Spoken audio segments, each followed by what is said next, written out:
Kailangan natin tumino. Bakit? Kasi nasa Dior, tayo magpapa-barbers cut. Charot, hindi. Magpapa-makeup, syempre. So, this will be the season 2 of a Make Wrap series kung saan susubukan natin ang mga kamay ng iba't ibang mga stores, iba't ibang mga tao. Starting with Dior and Ate Mea ng Dior Green Belt, sinisimulan niyang punasan ng aking face with skincare at napansin niya na, thank you.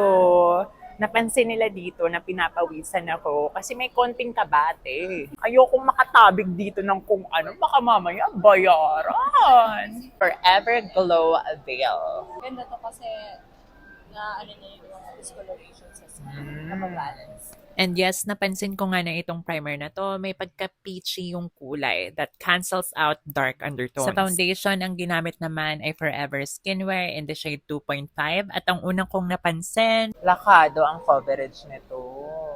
By the way, in order to achieve yung makeup service, kailangan may 10K purchase of makeup. So yung foundation na to yung binili ko, talagang na-cover up niya yung gusto kong ma-cover up.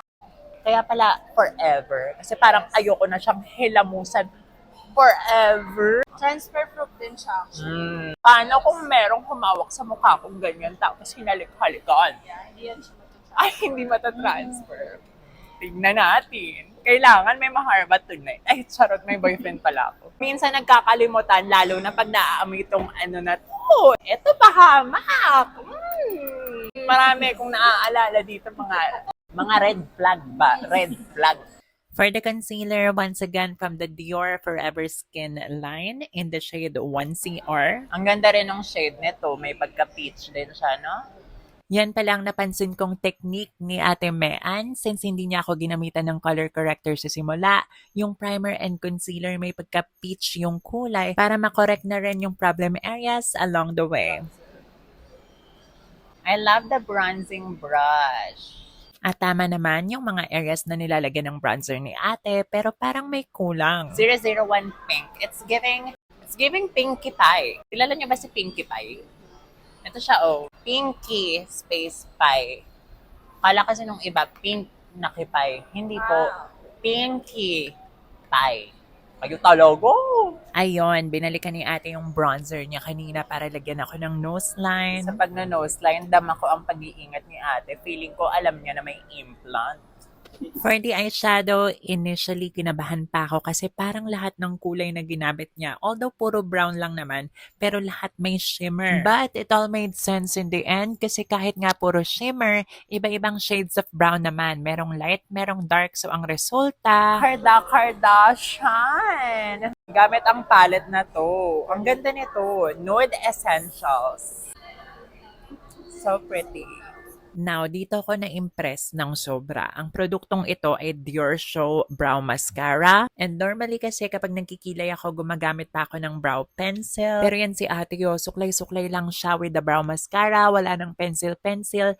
Napunan lahat ng mga gaps sa aking kilay at na-shapean ng maganda.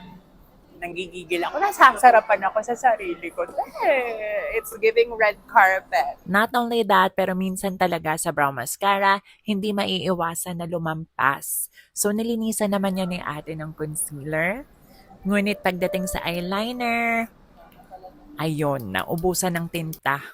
Pero hindi sila madamot dito. Nagbukas pa talaga sila ng bagong eyeliner para daw maranasan ko naman ang Dior eyeliner. At in fairness, ang gaan talaga ng kamay ni Ate Mean kasi tinightline pa niya yung aking waterline at walang kaba, walang sakit. Pak!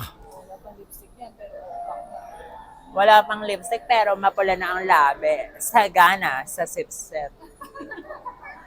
Speaking of lipstick, ang ginamit nila, Dior Nude Lock in the shade 100. It's this nice neutral mauve pink. Hindi talaga ako humihinga kasi baka mamay ni ate yung sanggupsal kanina. Baka magutom ka pa Gusto mo ng pecha eh. And then sa gitna, nilagyan pa niya ako ng deeper or mas mapulang red lip gloss for that ombre plumping effect, no? Ay, sa ganyan pala ito. Ito na. Pinalsikan ako ni ate ng Dior Forever Perfect Fix. Sabi niya, final touch daw yan. Pero hindi ako papayag. Abusado!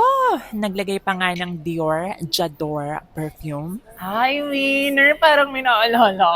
At body shimmer. Dami pang kinuha ni bakla. At least sa pupuntahan namin, kung wala silang body shimmer, pwede ko mamigay. Kuha lang kayo dyan. Kuha lang kayo dyan. And here is the final look. And you know what? I would rate Dior and Ate Mean 10 over 10. Kasi ang gaan ng kamay, malinis yung mga brushes na ginamit, hindi tinipid sa mga produkto, at walang reklamo. Kahit pa ako ay abusado.